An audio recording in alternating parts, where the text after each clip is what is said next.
Bruh, I just started the game. What is this? Hang on, hang on. What you talking about? Before we get started, can I just say something? Thank you for actually setting the clock both times you booted up the game. What?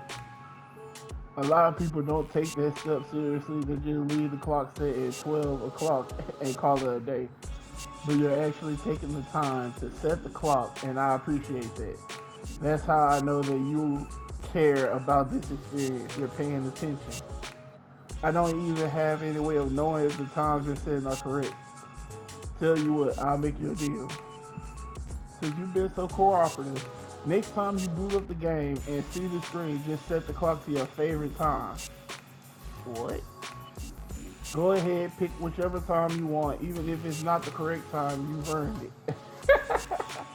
Alright, I'll let you get back to the video game now. Oh, you know what? Cause we got confusion in there. Let's see what else in there we can get right here. Let's see. There's no doors open and I can't interact with anything right now, right? Yeah. There is some doors open though. Let me see. What happened? I wanna know what happened. How do I see, like, explore what happened to my coworkers? When Stanley came to a set of two open doors, he entered the door on his left. Okay, let's go to the right. This was not the correct way to the meeting room, and Stanley knew it perfectly well. Perhaps he wanted to stop by the employee lounge first, just to admire it. Wait, no. Yes, truly a room worth admiring. But eager to get back to business, Stanley took the first open door on his left. Okay, let's do what he say. And so he detoured through the maintenance section, walked straight ahead to the opposite door, and got back on track. Okay. Yet there was not a single person here either. Feeling a wave of disbelief, Stanley decided to go up to his boss's office, hoping he might find an answer there. Alright. Now, is there another turn I can make? Yeah. Coming to a staircase, Stanley walked upstairs to his boss's office. So, we're gonna walk down. Uh-oh. Red light ain't never good. Oh, what is it? Why can't I pick that up? Okay. Okay, fine. But Stanley just couldn't do it. He considered the possibility of facing his boss, admitting he had left his post during work hours. He might be fired for that. And in such a competitive economy, why had he taken that risk? All because he believed everyone had vanished. His boss would think he was crazy. And then something occurred to Stanley. Maybe, he thought to himself, maybe I am crazy. All of my co-workers blinking mysteriously out of existence in a single moment for no reason at all? None of it made any logical sense. And as Stanley pondered this, he began to make other strange observations. For example, why couldn't he see his feet when he looked down? Why did doors close automatically behind him wherever he went? And for that matter, these rooms were starting to look pretty familiar. Were they simply repeating? No, Stanley said to himself, this is all too strange. This can't be real. And at last, he came to the conclusion that had been on the tip of his tongue.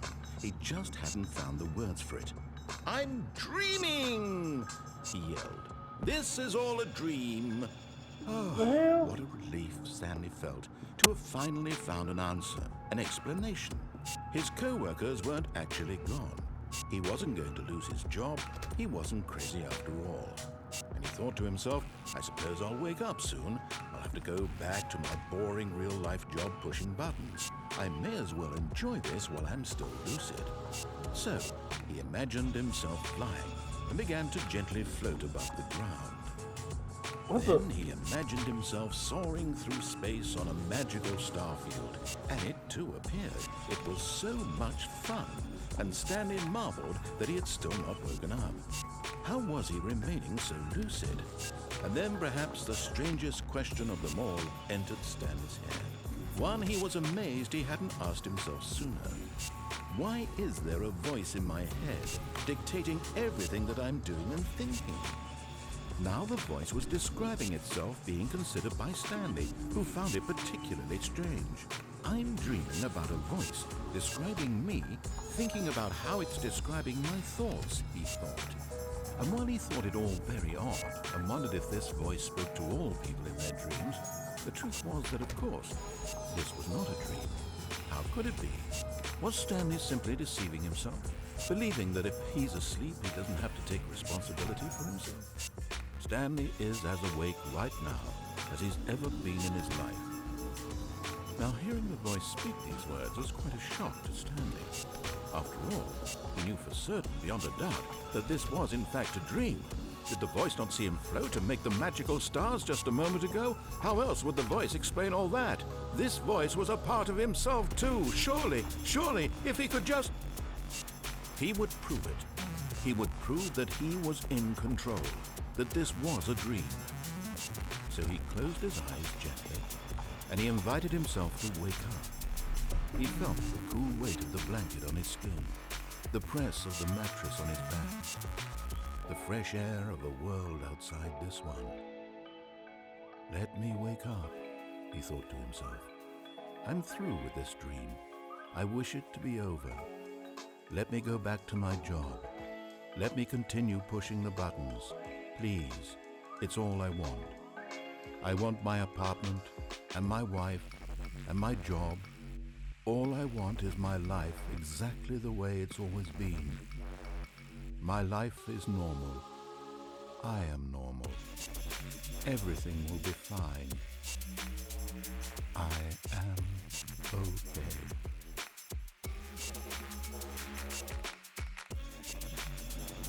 But I'm still here. Stanley began screaming.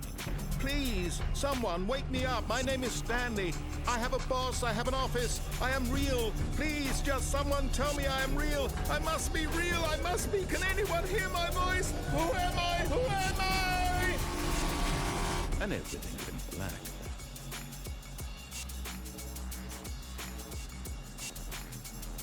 This is the story of a woman named Mariella. What? Mariella woke up on a day like any other. She arose, got dressed, gathered her belongings, and walked to her place of work. But on this particular day, her walk was interrupted by the body of a man who had stumbled through town talking and screaming to himself, and then collapsed dead on the sidewalk. And although she would soon turn to go call for an ambulance, for just a few brief moments, she considered the strange man. He was obviously crazy. This much she knew. Everyone knows what crazy people look like. And in that moment, she thought to herself how lucky she was to be normal. I am sane. I am in control of my mind. I know what is real and what isn't. It was comforting to think this, and in a certain way, seeing this man made her feel better. But then she remembered the meeting she had scheduled for that day. The very important people whose impressions of her would affect her career, and by extension, the rest of her life. She had no time for this, so it was only a moment that she stood there, staring down at the body. And then she turned and ran. Wow. So Stanley dies in that ending. Wow.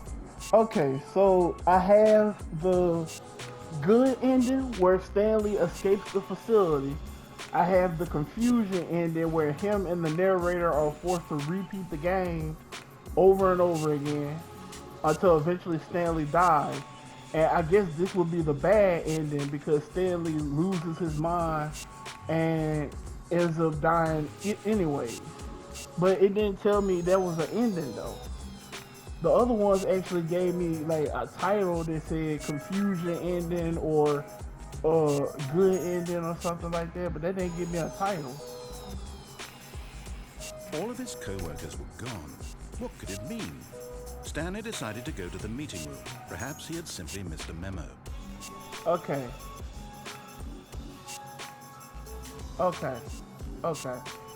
So, wait, hold on. Where do we branch off? So the first time we got the good ending. Getting the good ending is when we follow what the dude is telling us. The confusion ending is when we go to the right and then we go to the. Hold on, let me see. Let me see.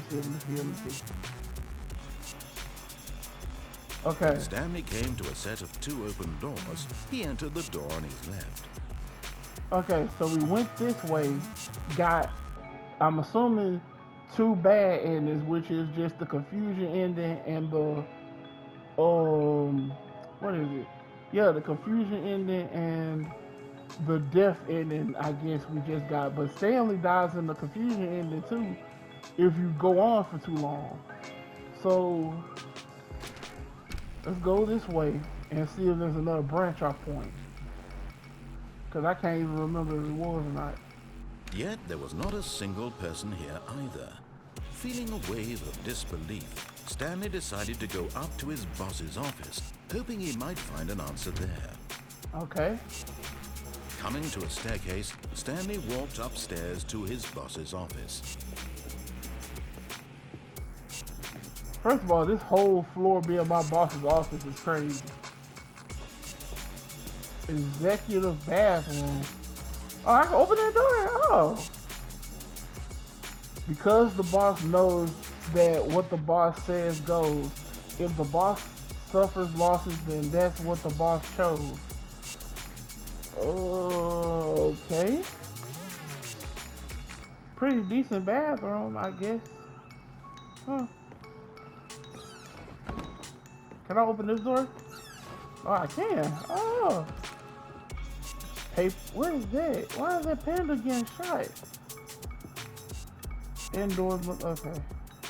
So there's no clues with these. That poor panda. Business strategy, that's crazy. There's an elevator here. I can choose which way. Let's go upstairs. I didn't realize there was a top floor. Let's go.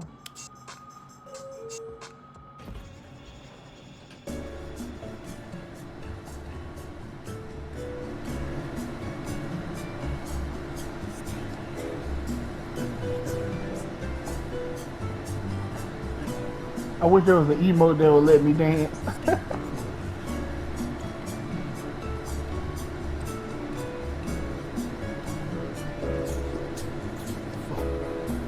What was that? I heard that.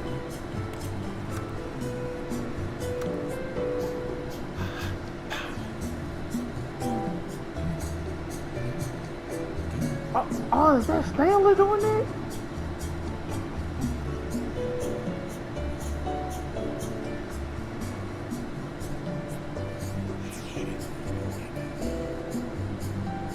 God damn, bro. Top floor. Where we at, man?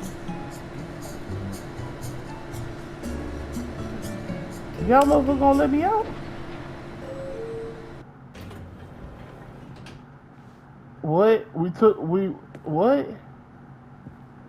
Went to the top floor just to still end up here. So this is the top floor then.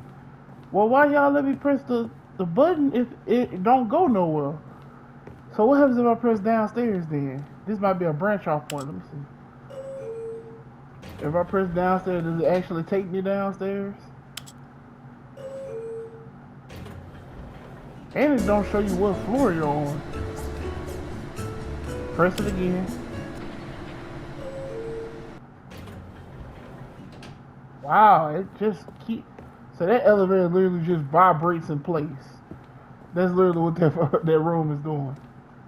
Stepping into his manager's office, Stanley was once again stunned to discover not an indication of any human life. Shocked, unraveled, Stanley wondered in disbelief who orchestrated this. What dark secret was being held from him? What he could not have known was that the keypad behind the boss's desk guarded the terrible truth that his boss had been keeping from him. And so the boss had assigned it an extra secret PIN number, 2845. But of course, Stanley couldn't possibly have known this. 2845. Yet incredibly, by simply pushing random buttons on the keypad, Stanley happened to input the correct code by sheer luck. Amazing. He stepped into the newly opened passageway. Okay. There's gotta be a branch off point in here somewhere. Oh, okay. So what if I go up? Okay. Alright, maybe press down. Okay.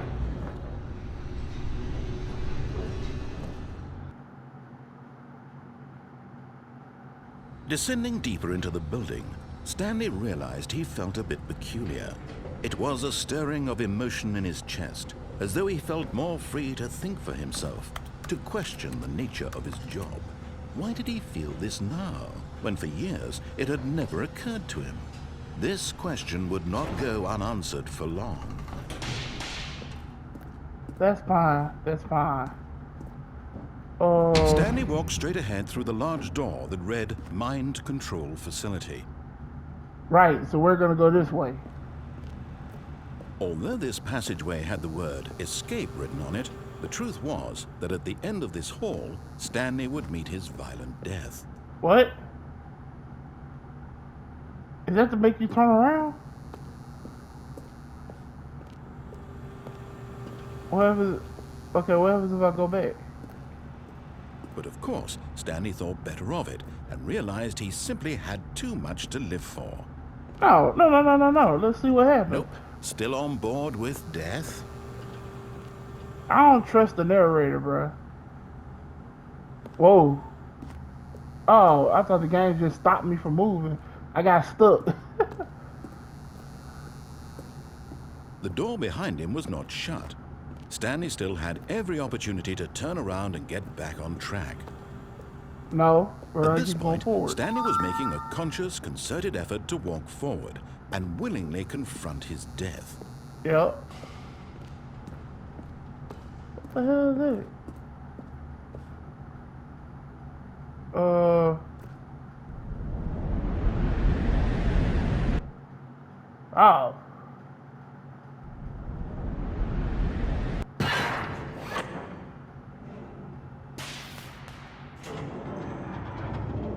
As the machine whirred into motion and Stanley was inched closer and closer to his demise, he reflected that his life had been of no consequence whatsoever. Stanley can't see the bigger picture. He doesn't know the real story, trapped forever in his narrow vision of what this world is. Perhaps his death was of no great loss, like plucking the eyeballs from a blind man. And so he resigned and willingly accepted this violent end to his brief and shallow life. Farewell, Stanley. Wow. Wow. Whoa. "Farewell, Stanley," cried the narrator, as Stanley was led helplessly into the enormous metal jaws. In a single visceral instant, Stanley was obliterated as the machine crushed every bone in his body, killing him instantly. Why did the narrator change? Did she just save me? The narrator was just gonna let me die, but she stopped it. The Stanley Parable. And yet it would be just a few minutes before Stanley would restart the game, back in his office, as alive as ever. What exactly did the narrator think he was going to accomplish? When every path you can walk has been created for you long in advance, death becomes meaningless, making life the same. Do you see now? Do you see that Stanley was already dead from the moment he hit start? Wow. Also, it's showing me the floor plan of the office. So, yep, this is my office. Oh, wow. That's so fucked up. The two doors. Ah, okay. So where's the rest of the floor plan? What is this? Credits. Oh. Wait, so what ending is this? Is this supposed to be a good ending or something? Oh wait, no, turn it back on. What? You can only turn them off. So it's just random stuff on the computers. What is this? Button sounds. A selection of sounds viewed throughout the game when buttons are pressed. Each sound is a mix of keyboard stroke and a synthesized tone. The Office. What? Oh, it's just the different level. Okay, bet. I'll deal with that in a second. Oh, so this is just the end. This is all the way to the end. The war zone. What? We designed an ending where Stanley would end up on the battlefield fighting aliens. Oh my god. The action game will become sentient and will wage war against the narrator. We realized shortly after starting the building that it was far too jokey and on the nose for the tone of the game. Yeah, pretty much. I like it though. I like this. What am I supposed to be doing though? Is this just... Do I have to restart the game myself? What was that? Oh. Wait, what? The monitor room. Wait. What? One of this from an early version of the countdown. Oh, okay. Okay, so this is just showing me... So this is... I'm assuming this must be like... Oh, look at these two. How they wish to destroy one another. How they wish to control one another. How they both wish to be free. Oh, so the narrator is a victim too. Can you see? Can you see how much they need one another? No, perhaps not. Sometimes these things cannot be seen. But listen to me. You can still save these two. You can stop the program before they both fail. Turn off your PlayStation. There's no other way to beat this game. As long as you move forward, you'll be walking someone else's path. Stop now and it'll be your only true choice. Whatever you do, choose it. Don't let time choose for you. Don't let...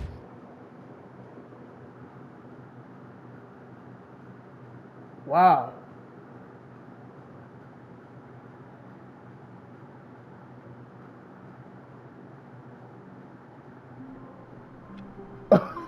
It's wait.